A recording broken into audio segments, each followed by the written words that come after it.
అందరికీ హ్యాపీ సంక్రాంతి. ఈసారి నాకు సంక్రాంతి కానుక లక్ష్మీనారాయణ గానామృతం ఉన్నారు కదా, ఆయన నాగలక్ష్మమ్మ ఇద్దరు ఇచ్చారు. థ్యాంక్ యూ అమ్మా. అందరూ హ్యాపీగా ఉండాలి. నవ్వుకోవాలి. కలికి తుమ్మిదా ఓ తుమ్మిదా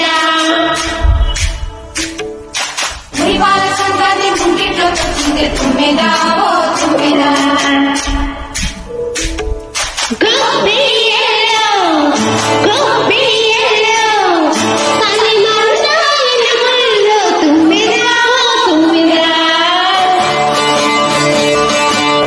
సంక్రాంతి వచ్చిందే తుమ్మెదా,